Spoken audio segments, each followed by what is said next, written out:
it's fine if we do a private match. I need practice. Yeah, for sure. I have one. I have one. I have one. I have one. I have one. I have one. I have one. I have one. I have one. I have one. I have one.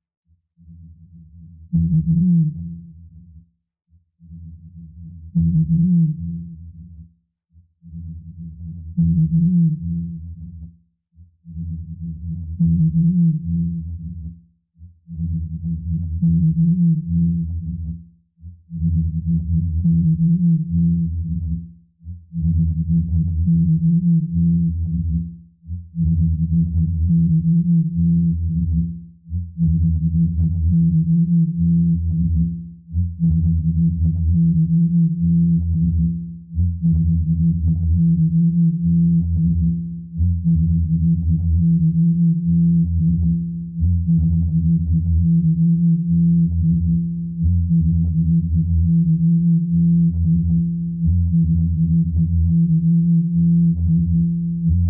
have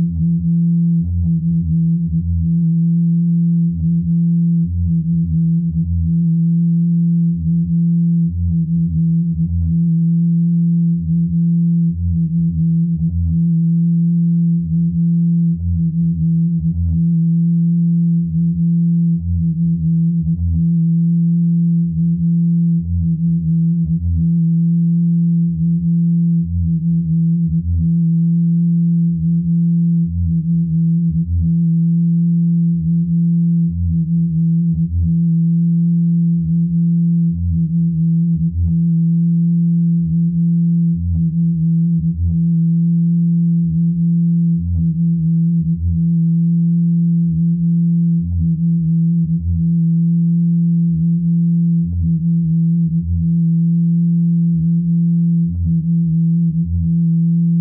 I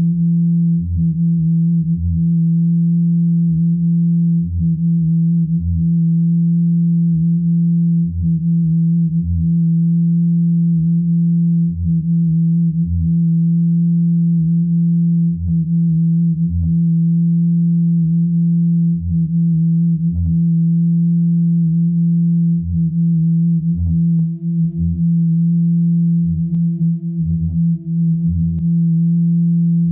one.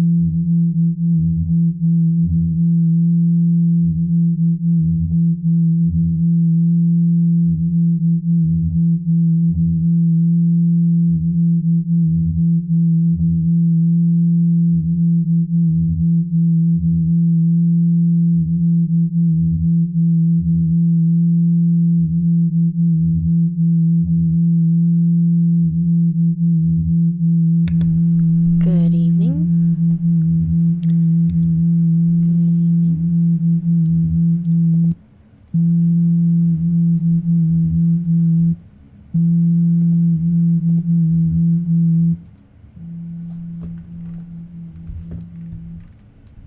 I hope this is heard.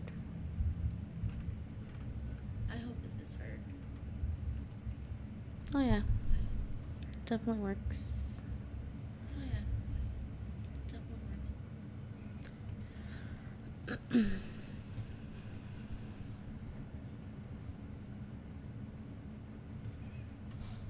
Trying something a little different today.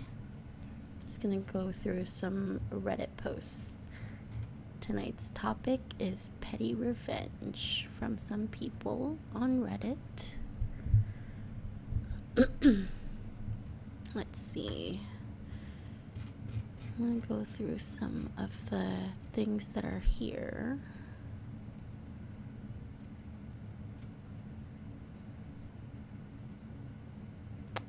Let's see.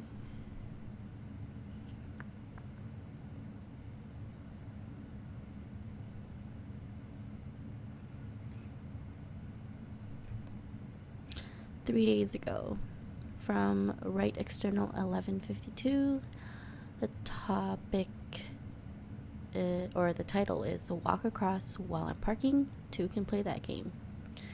So they say, so I'm going to the grocery store and the parking lot is a little tight. A lady's pulling out of a spot and I'm parking in a different spot, but she can't navigate. Once she backs up enough for me to be able to back into my spot, these two privileged chicks just walk right in front of the car as I'm backing up, causing me to jam on the brakes. I'm pissed, but finished parking and they're sitting in the car cackling, and then they put their car in reverse. Cue petty revenge. I get out and they start to back up, and I walk directly behind the car along the passenger side around the front, making a long-term,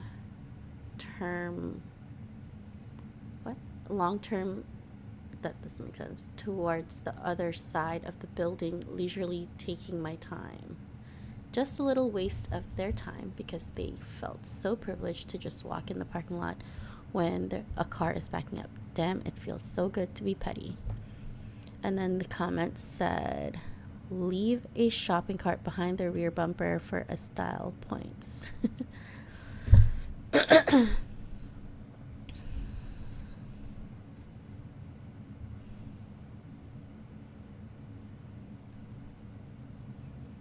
Let's see other posts.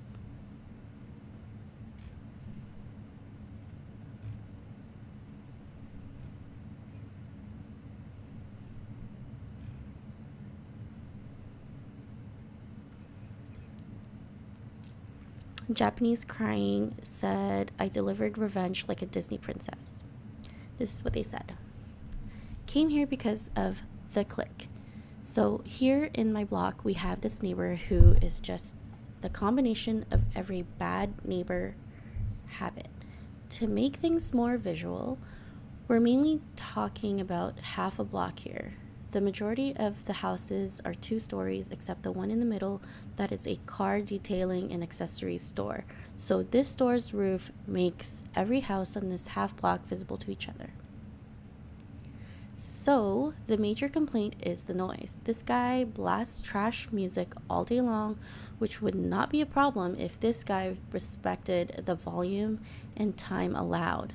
Everyone in the block has called the police because of the noise after 12 a.m., at least once. When my family called the police at 3 a.m., the police told us that the sound had already exceeded the permitted decibels since before the street began. But I guess money is not a problem for this guy because he keeps doing it. And since everybody was calling the police on him because of the noise, he decided to call the police because of the noise of a newborn baby crying. When the policemen arrived, they told the guy to F off, so that was a mini win. Besides, this guy's also a creep that keeps staring through every window, and the majority of the neighbors had installed tinted windows or curtains because of this particular guy. I literally couldn't even enjoy sunlight because this dude kept staring at my window whenever my underage sister was in the room. Obviously, there's more, but these were their major complaints So, cue the revenge. Here we go. Since this dude is used to being awake during the night, blasting terrible music, he sleeps basically all morning and absolutely hates birds chirping because it wakes him up. You can literally hear him complaining and closing the windows when the birds start singing, so I decided to plan based on that. I asked every neighbor if they were okay with the birds chirping. The majority said they love it. Then I asked the detailing store if I could scatter some seeds on their roof to attract birds. The owner said absolutely yes, because the guy threw trash at the store's roof.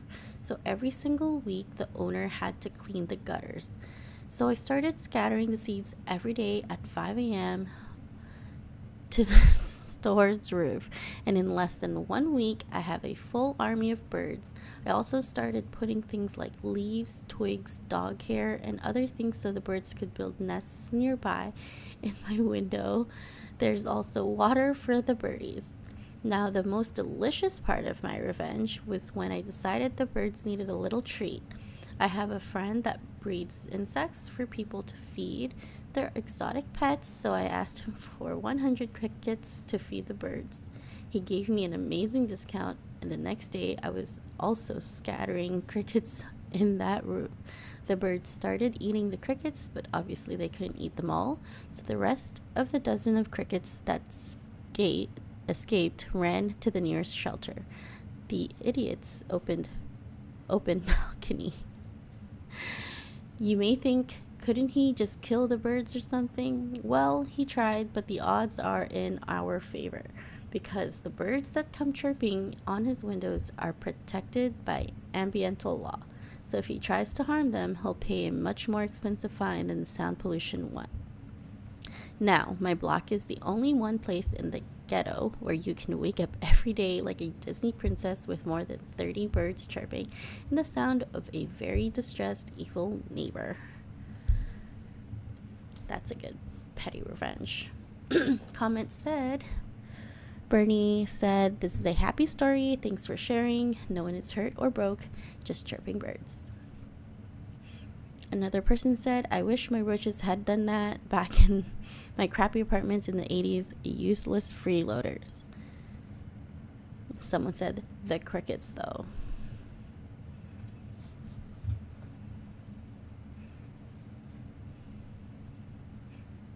All right. 5 days ago, someone named weird_object8752 said scammers from a certain South Asian country. This is their story. I kept getting irritating phone calls from a certain South Asian country.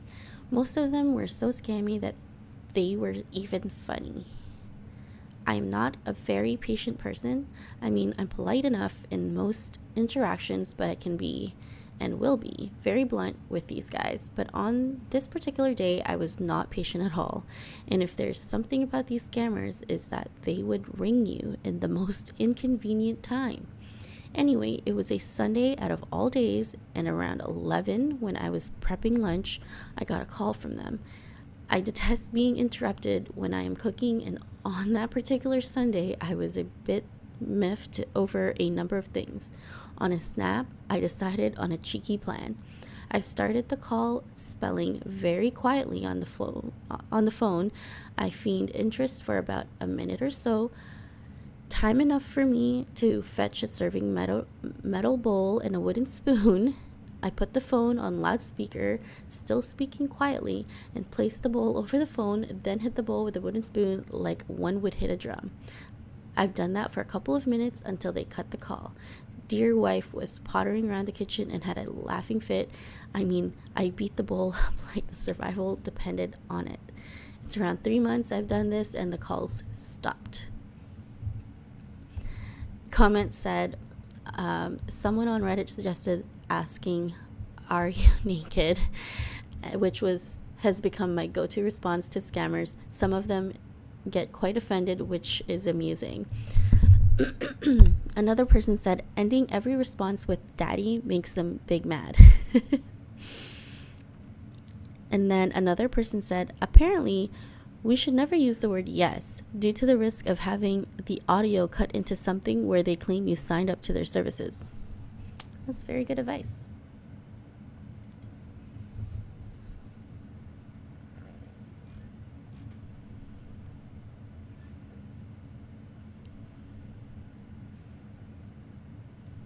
All right, let's see what else we got.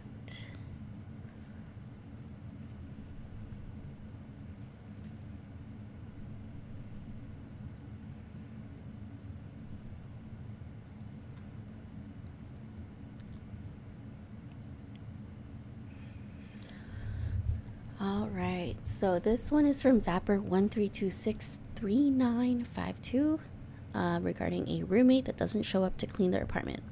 3 friends decided to be roommates while going to university. Roommate 1 left the apartment after 4 months due to a health issue, but maintained his residence there and stayed over from time to time during treatment. Roommate 2 obtained his diploma and started working and was in and out due to internships and work trips. He ate mostly takeout but made microwave dinners.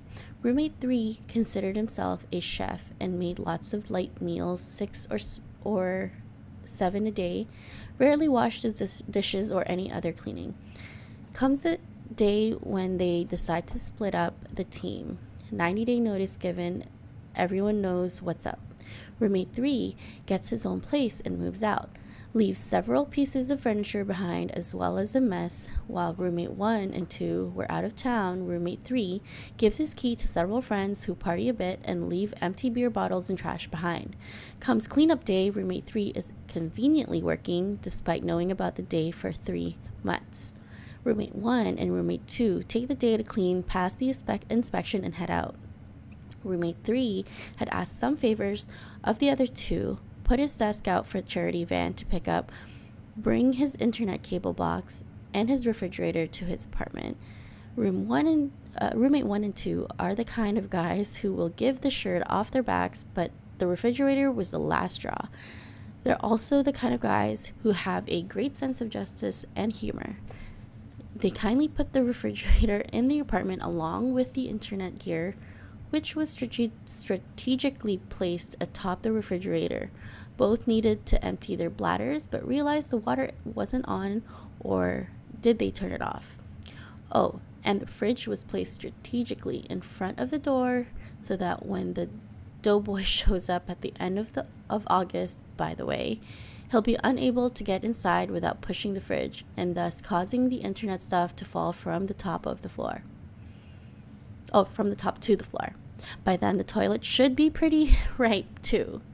Roommate leaves a mess and served a cold and smelly dish of revenge. Ugh. Comment said, dang, I would have left the fridge and internet gear on the curb for charity and delivered his desk to his apartment. We were doing so many other things. We just got mixed up. Sorry. Another person said, this is pretty excellent, lol. Serves roommate 3 right for being an inconsiderate douche. Roommate 3 is the guy you read about that has a nasty divorce in his 40s. Life will pay him back even more as he ages. Crazy. Hey, 5.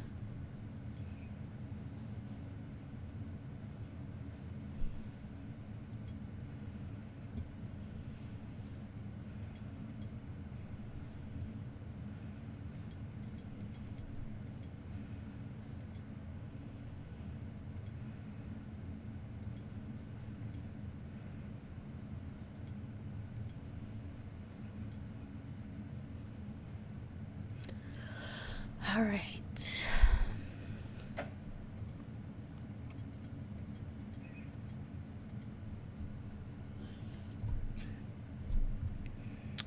I just want to see something first.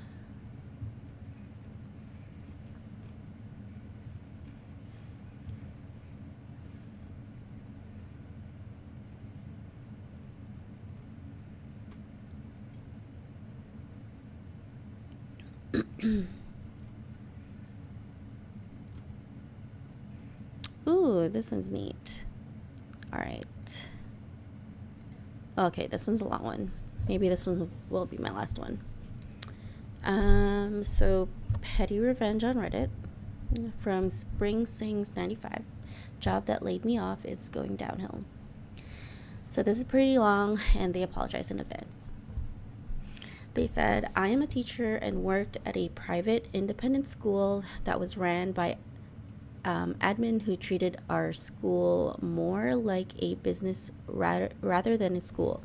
It was fairly new and still finding its bearings and didn't have much fun stuff for the students.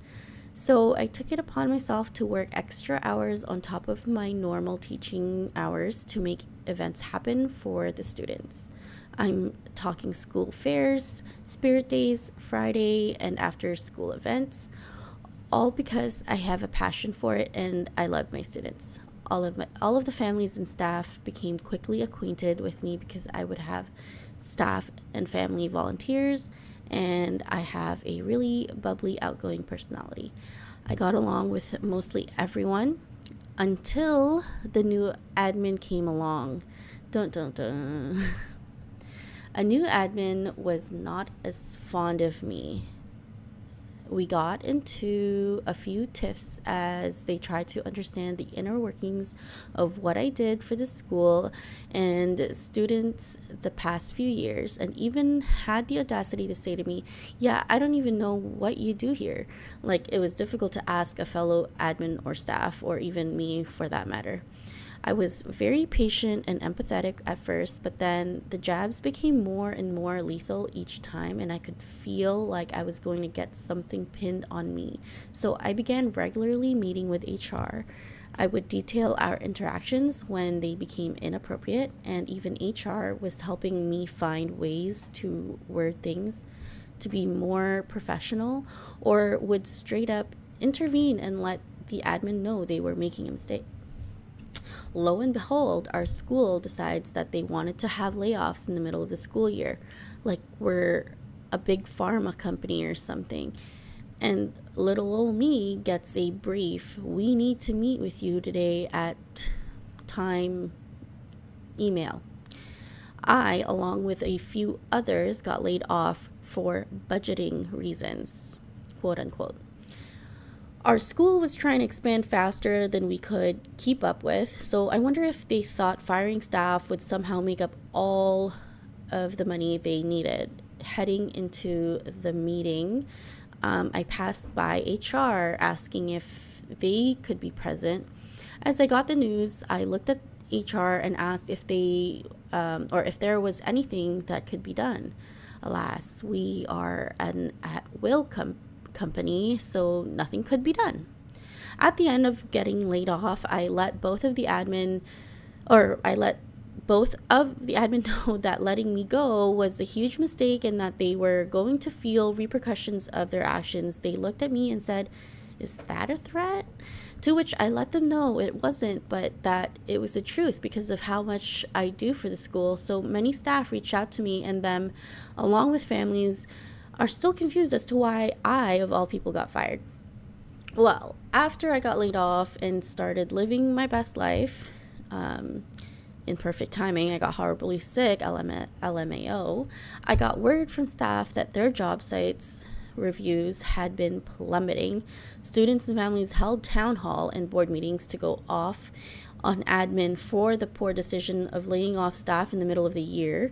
The admins that let us go were getting chewed out by families every week, and apparently the board tried to let them go, but they refused to step down.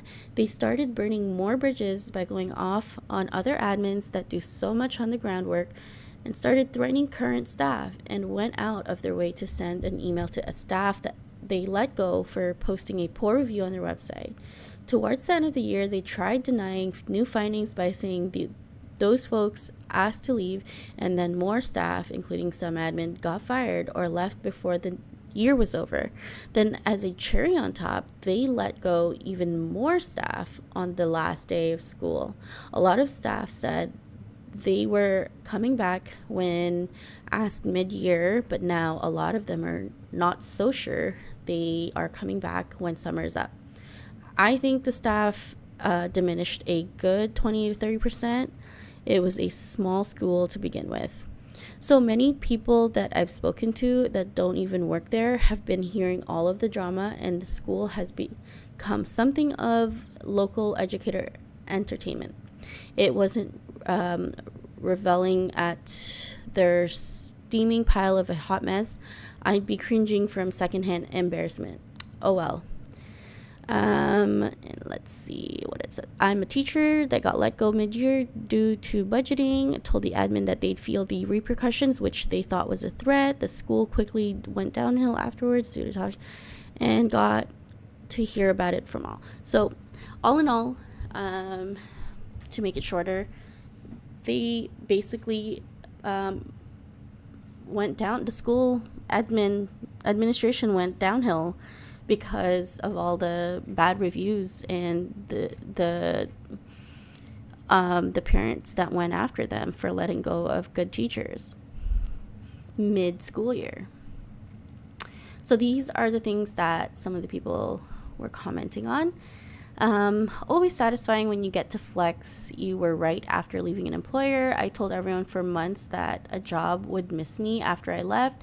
I quit, and not even 3 months later they were calling me to try and get me back. Felt real good.